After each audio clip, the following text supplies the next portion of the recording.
lot of people are hopping into wholesaling real estate. What is wholesaling? Why is everyone talking about it?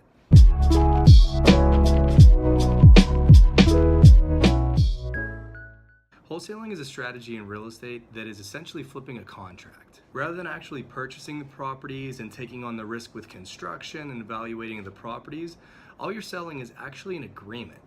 So how does it all work?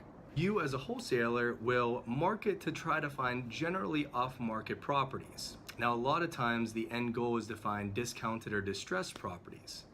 So the reason you'll focus on this is, as an investor that's going to be purchasing that, they're not going to want to pay a premium or even pay market pricing for that property. Once you locate that property that's undervalued, you'll then sign what's called an option agreement.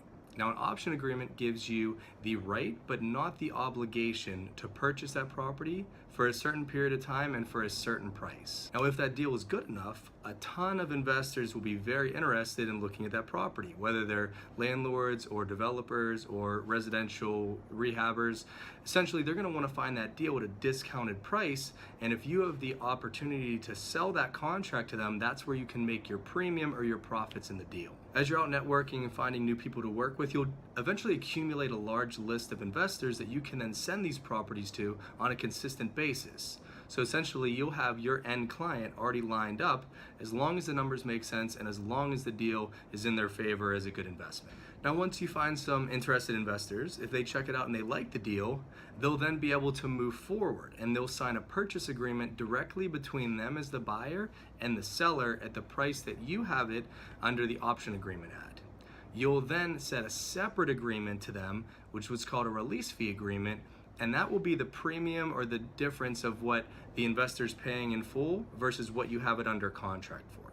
Now, the seller should be happy because they got rid of a problem or a distressed property, and hopefully they get some cash on hand. Your buyer, the investor, is generally going to be happy because now they get another property to add to their portfolio or a way to expand their business with another flip.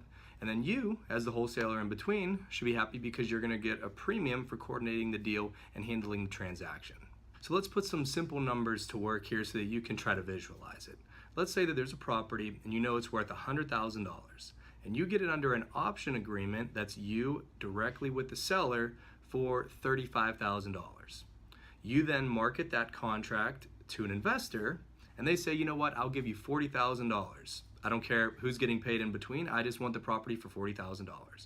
You then will have the investor go directly under contract with the seller for $35,000, and your difference of the $5,000 is your spread or the wholesale fee, which you'll then send them a release fee agreement, and now that's directly to the investor, who will then pay you your $5,000 fee at closing, and everyone gets paid. So hopefully this was helpful to anyone starting into the wholesaling game. Make sure that you have the contracts correct because you can run into some liability issues if not done correctly. If you do want any more guidance, you can go ahead and click the link below at thepittsburghinvestor.com and set up a consultation. We're happy to guide you through the process.